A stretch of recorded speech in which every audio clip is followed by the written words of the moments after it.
Thank you very much, Mr. Chairman, and I want to thank you and the Vice Chair for convening us, the ranking member, I should say.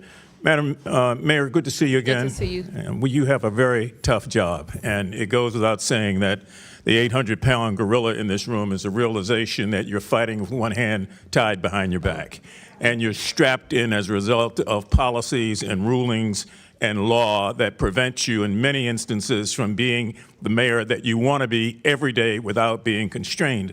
So I just want to say that on the record. It's easy for a lot of people to point fingers, but until you sat in that seat and had to make those decisions, it's very difficult. And one of your arms have been tied behind your back. Let's make no mistake about that. I want to thank all of you who are here, but one thing that I want to do is to go back and underscore the comments of Delegate Eleanor Holmes Norton. I brought this up at the last meeting that we had here on the District of Columbia, and that is the fact that at the end of the day, so much of this can be traced back to the imposition of policy on a governed people without their participation. Let me repeat that. The imposition of policy without participation by the citizens, the Americans. It's just as it was with the Boston Tea Party, comes down to taxation without representation. When you can't even fight for yourself, stand for yourself, vote for yourself, that's wrong.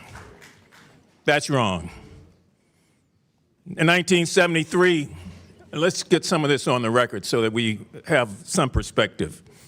DC got the Home Rule Act, and you were able to elect your first mayor and your first city council. And Walter Washington transitioned from his previous position to be that first elected mayor. In 1978, some of you will remember that full congressional representation was in the form of an amendment, and that amendment failed because you couldn't get, not you, the district, but the nation couldn't get the requisite number of states to ratify it.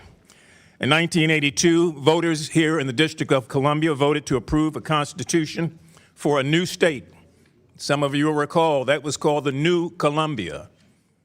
And yet it was ignored by this Congress over and over and over again. Marion Barry came up here on this hill so many times to make the argument for the people of Washington that fairness has to be fair. It just can't be proportioned out when we feel like it.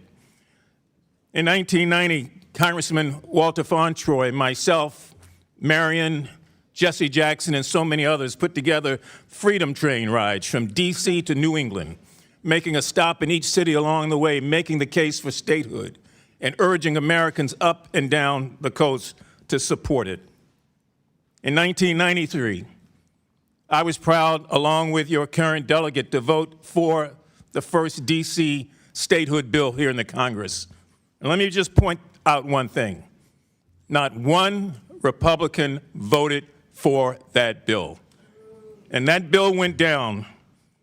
It went down after a great deal of fight by a vote of 153 to 277.